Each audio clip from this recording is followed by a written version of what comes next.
Hi, and welcome. You're listening to the X22 Report. My name is Dave, and this is episode 821B, and today's date is November 18th, 2015, and the title of this episode is Russia Prepares for U.S. Government Operation Start the War by Increasing Military Assets in Syria.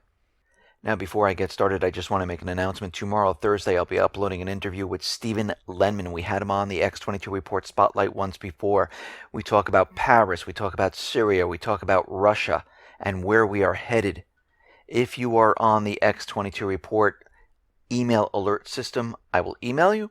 If you're on the X22 Report Spotlight YouTube channel and you signed up there and you're a subscriber, YouTube should send you an email. If not, just come right over to the channel and you can see the video there, or you can come over to the X22report.com site, scroll down a little bit, look over to your right-hand side, you'll see the video, or you can go to the news site, which is newssentinel.com. This is where we're streaming in news from all around the world in real time. Let's get into the economic collapse, political and geopolitical news. Now, Obama and the UN, they just did something and no one noticed it happened.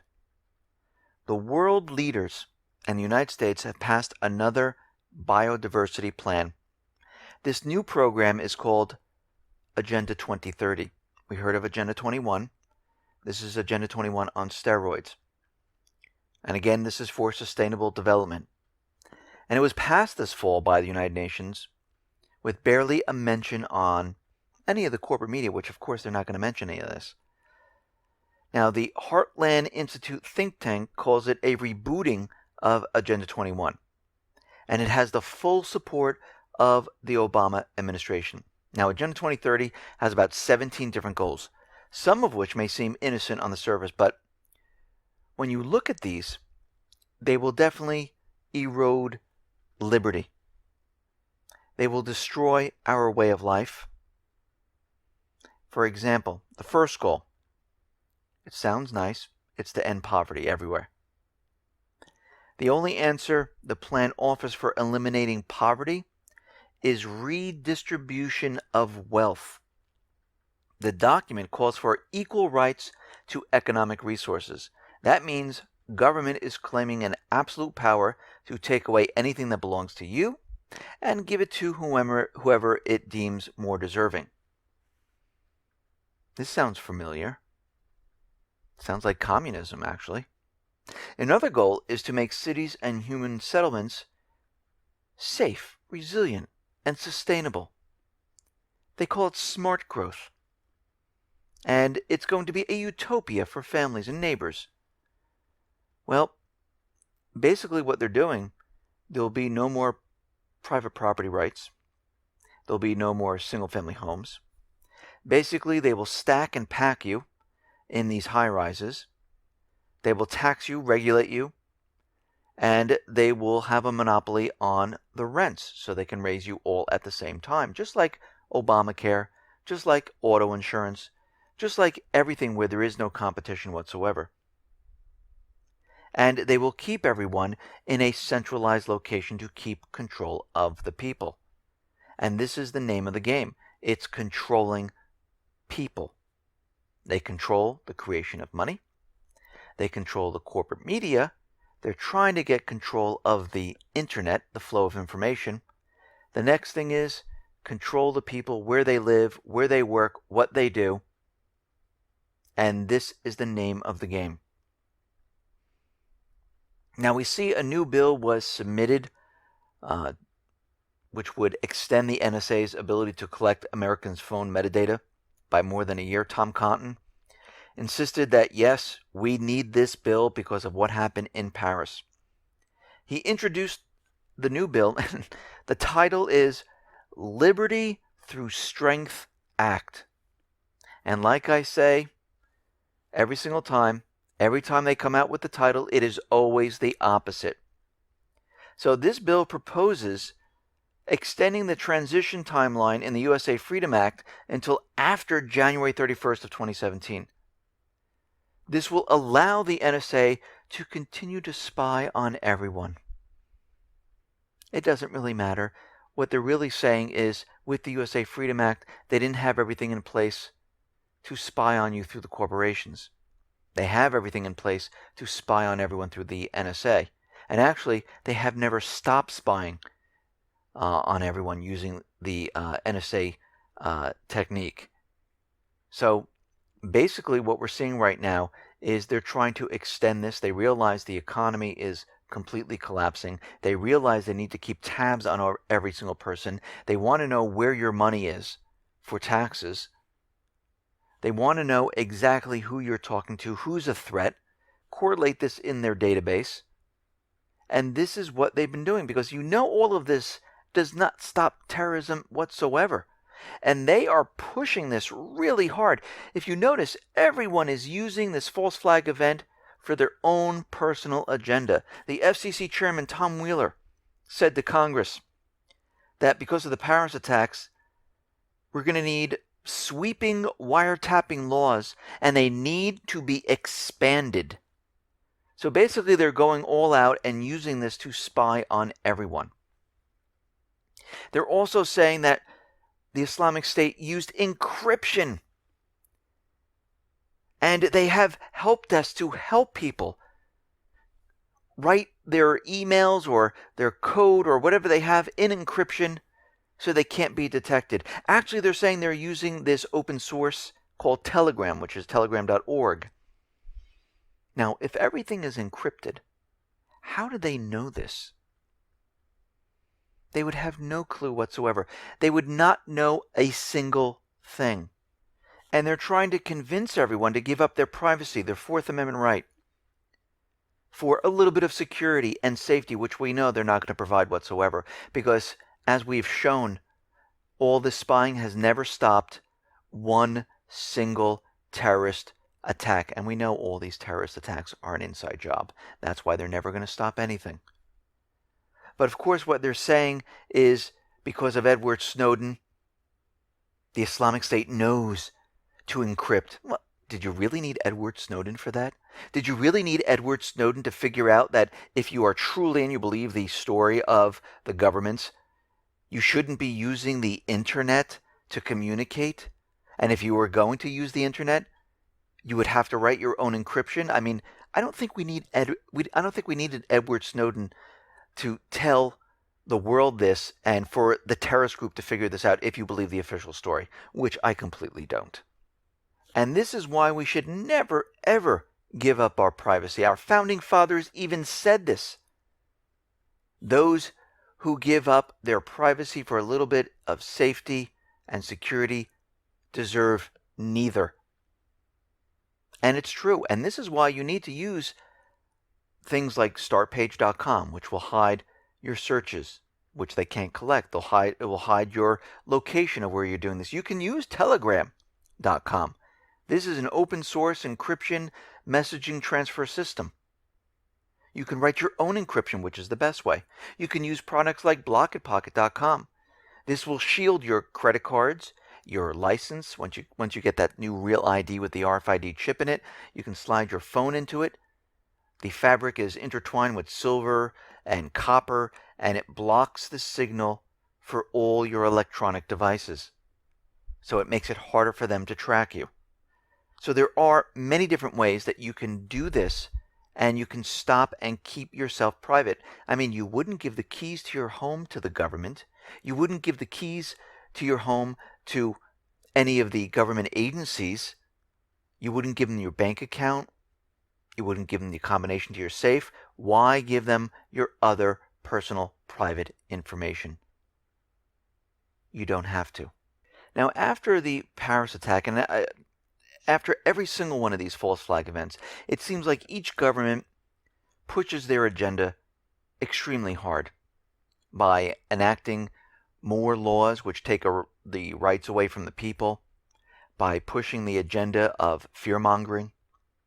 And we see out in the UK, the police are saying, listen, because of all this terrorism, we need more guns on the street. We need more officers to have weapons. Paris, in France, they're putting more and more troops on the ground. They're enacting more and more laws which take the rights away from the people. The president of France wants to change the constitution, give himself more emergency power. And during this time, you would think that the countries, because they're under such a threat of the Islamic State, if you believe the official story, which we all don't, but let's go with it that they do believe it, and they're saying that this is a threat and they're using weapons on unarmed people, you would think that, maybe we should arm the people to protect our countries. But what we've seen is actually the opposite right now, which is kind of odd. President Juncker, the non-elected European spokesperson, says the recent terrorist attacks on Europe's people and values were coordinated across borders, showing that we must work together to resist these threats. Today's proposal, preparing jointly by commissioners, will help us tackle the threat of weapons falling into the hands of terrorists. We are proposing stricter controls on sale and registration of firearms. This is not where they get these weapons from. I mean, let's think back for a second to the time that they banned alcohol. Now, the everyday person, it was very difficult to get alcohol, but you knew where to get it, on the black market. Let me ask you, is drugs banned today? Of course it is. But can you still get them? Yes, because there's a black market. Any person can get anything they want if they really wanted to. What do these stricter laws do? They take away the weapons from the everyday person. This is what they're proposing. They're proposing stricter controls on sale and registration of firearms, stronger rules to basically deactivate the weapons. We will also come forward with an action plan in the near future to tackle illicit arms trafficking. Organized criminals accessing and trading military-grade firearms in Europe cannot and will not be tolerated. So what they're doing right now is they're going to be taking away the weapons from the people, making them completely unsafe. And if they have to, they can deactivate these weapons. Now, of course, as you know, the terrorist, if you believe there are terrorists, if there actually was a terrorist, they would deactivate and remove that device if the weapon came with it. And most of these people, using like the AK-47 or any other type of assault rifle that the armed forces uses, most of the time they will not have that on them. So this is not going to help. What they're doing is they are taking weapons away from the people. This has been their plan, and if you look at the UN Arms Treaty, this is part of the plan. Now, at the same time all this is happening, we understand that France now is enacting a lot of different laws, and they're stopping certain things. Now, there was a planned march on November 29th and December 12th during the climate talks. And right now, President Hollande is saying, listen, we will have no protests. We are going to ban them completely. All demonstrations organized in closed spaces or in places where security can easily be ensured can go ahead, but those that are going to be taking place during the climate talks, those are going to be completely banned. And this was done on purpose. They don't want people out there screaming and yelling, because we know this is a complete fraud. And this is just another way to stop the people from speaking out. I mean, look at other countries who are completely banning protests altogether. Now, Obama is out there, and he is continually provoking China. He's calling a halt to the land reclamation. He's making the rounds, going to all the different Asian nations around that area, getting them all riled up, getting ready to go into China to provoke them. And this is all part of the plan. Right now, he's in the Philippines, talking to them, showing his support and pushing them towards saying China shouldn't be accessing those islands. But if we go back in time during World War II, right after the war, Japan was a complete mess. China came out and said, listen, we're going to be taking control of these islands. Nobody really objected to it. And they went ahead and they said, okay, These are our islands right now. And all the other countries were like, yeah, go ahead, take them. There's nothing there, just rocks and stuff and things like that. No one really cared. The only country right now which is making this a really, really big deal is the United States. And they're pushing each one of these Asian countries to provoke China. This is the main plan.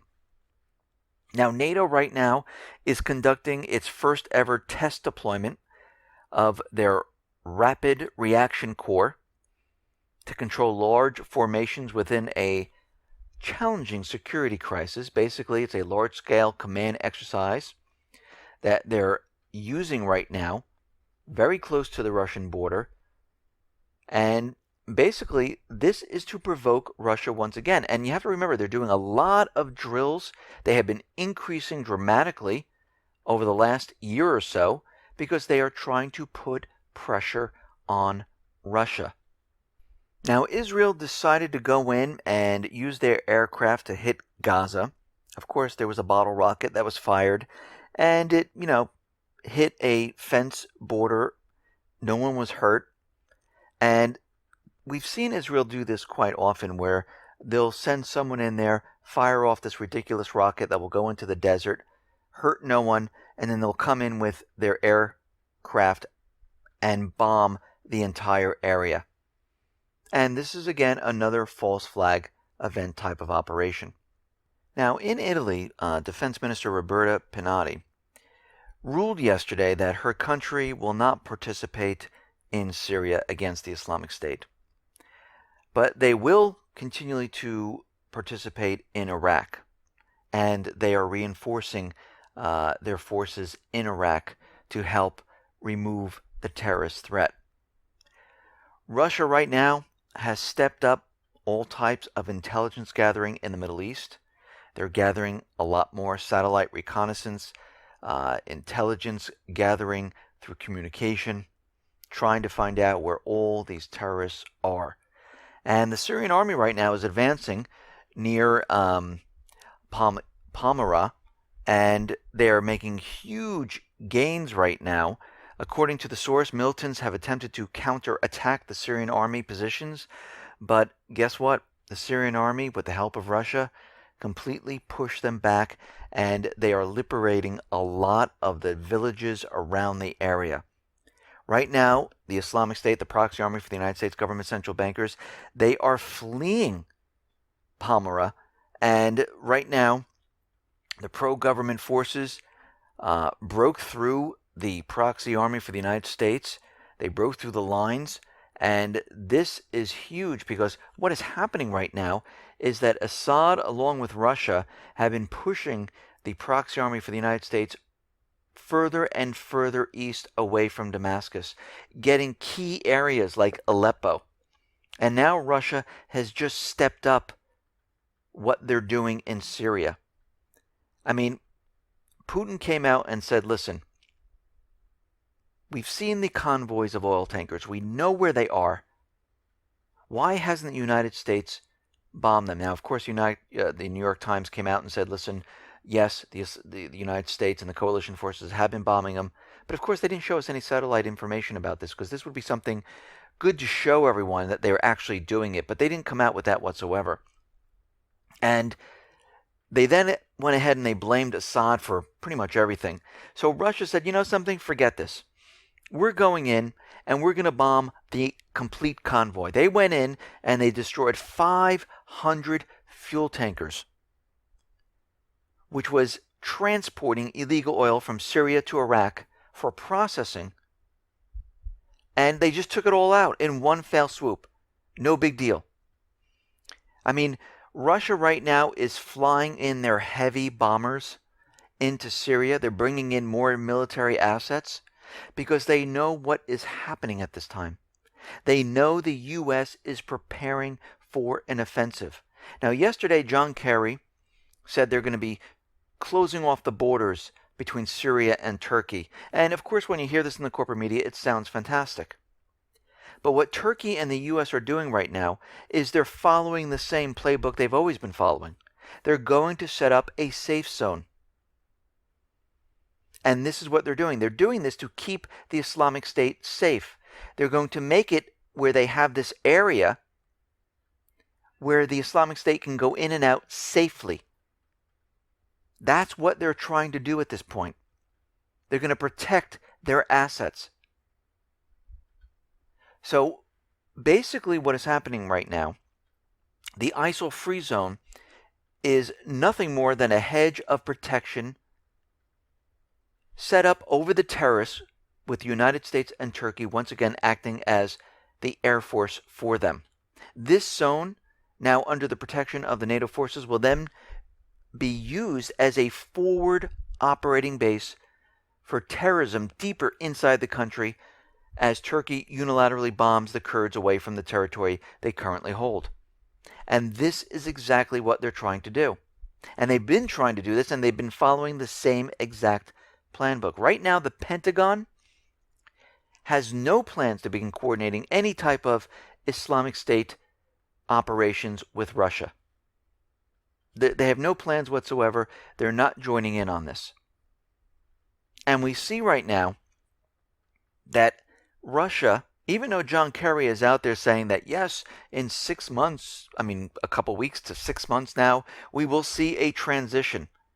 Well, this whole thing doesn't make sense because Russia has always stated that they will let the people decide, and this will have to be a monitored election. And right now we know that last election back in June of 2014, 89% or 87, between 87 and 89% of the people voted for Assad. Now, think about this. Assad, with Russia's help, removing the terrorism and liberating all these villages, they're going to vote for Assad once again. This is not going to help the United States. So what do they have planned? They have something else planned. Lavrov is out there and saying that the preconditions on Assad departure is completely unacceptable for joining the forces against the Islamic State. And he's absolutely right. That should not be a condition at this point if the terrorism is such a threat.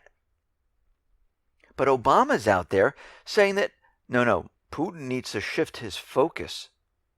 Because following the attacks on Paris, he wants Russia to stop protecting Assad, and he wants him to go after the Islamic State. Okay, is Obama understanding what's going on here? Because Russia is destroying his proxy army. This is the worst propaganda that he's put out so far. And he's put out quite a bit of bad propaganda.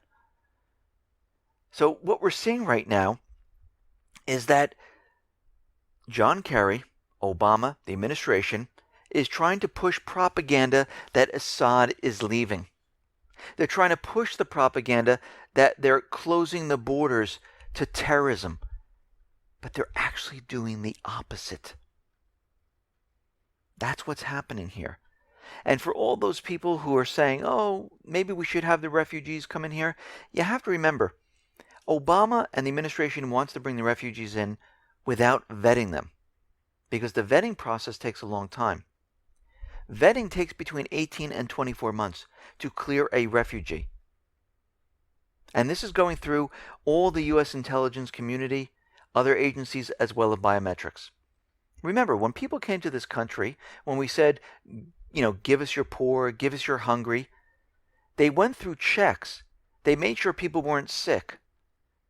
And if we were going to bring in these refugees, we need to do the same thing. Now, of course, I said this in my past reports, these refugees are being brought here, but what caused them to come here is the United States in the first place. So this is all part of the U.S. government central bankers' agenda. And when something's part of an agenda, they're up to no good. Now, Putin played the bombing of the Metrojet perfectly because he waited for the Paris, most likely he didn't realize this was coming, or maybe he did, but he waited. He didn't want the Western forces to show that the Islamic State was attacking the plane. He didn't want to let on to that. And he let this out during the event of the Paris attacks. And he's trying to say, well, we're on the same page right now. You got hit with the terrorist attack. We got hit with the terrorist attack. We should go after the Islamic State. And you would think the United States at this point would say, you know something, let's go after them. But the reason they're not doing it, it's because they're the proxy army of the United States. Now, the Islamic State came out and they showed their device. It was a beer can with an IED inside of it. And I have that picture on the X22Report.com. Those people on YouTube can see it there. And basically, Russia said, yes, we found traces of explosives now. This corroborates what we are seeing. Now, is this really the device? We don't know. This was part of the Islamic State propaganda magazine, which is really put out by, intelligence agencies. Now, with that Syrian passport that was found in France, we're having more and more people come out and say, maybe this was planted. German Interior Minister said that the Syrian passport found next to a suicide bomber in Paris, it could have been planted. And then we find out the identity of this dead soldier. This passport, the duplicates of it, is being seen in many other countries right now. So this is a complete fraud. This was planted, and this was part of the false flag. Now, today we saw, in the last couple of days, we've seen them continually keep the terror going with, little explosives here, gun battles. They have to hunt down the mastermind of this entire thing, which we know that this person is not the mastermind whatsoever, just like Osama bin Laden was not the mastermind of 9/11. And this is basically a patsy. They made this long and drawn out. They finally got him. They said they killed him. And basically, we have to ask ourselves some questions about this mastermind. For starters, the attackers were wearing suicide vests, which aren't easy to make. And it's not easy to transport these type of vests from Syria to Paris. So they would have to have someone in the inside the country to make these.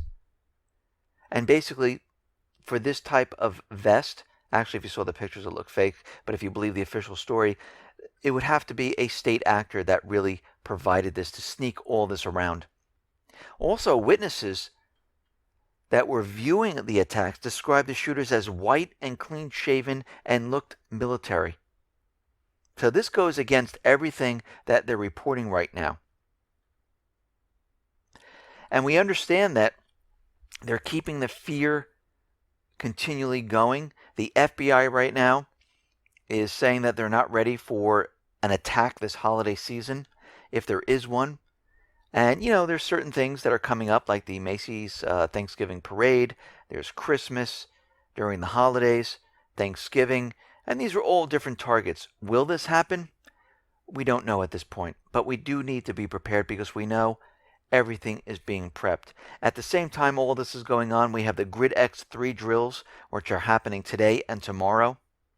And the United States and the North American Energy Reliance Corporation has launched this 2-day high-level national security exercise, and we know every time there is a drill, something does occur.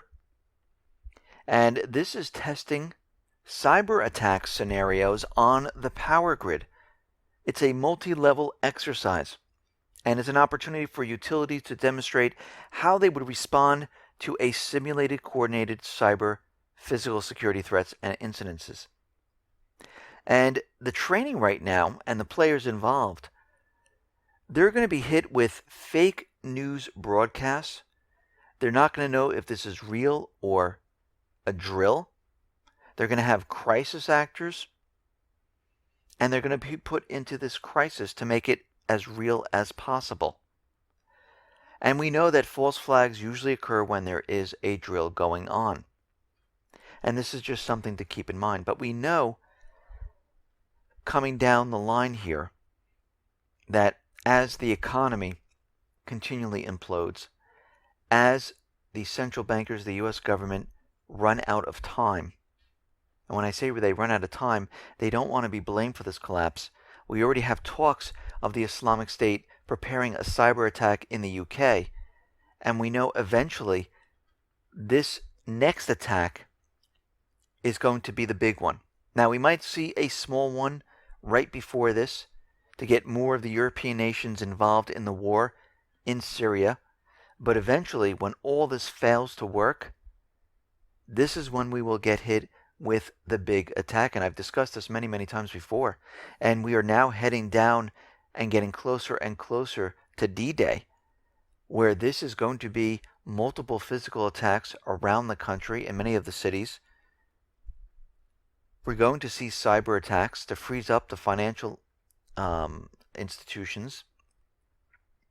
And it's going to put everyone basically into fear and make people do things they normally wouldn't do. And that is go to war. And we know in certain locations, people were going to be without power. Now, I was in New York in 2003 when we had the great power outage down the East Coast. And I believe that was one of their tests to see if they could do it. And they were able to do it. And they always seem to test these things way ahead of time to make sure they could and what they can get away with. And I believe that this is what they have been planning for. This is what they're ready for. And it's just a matter of time. Listen, everyone, thanks a lot for listening. Be well, be safe, and especially be prepared. Thanks a lot.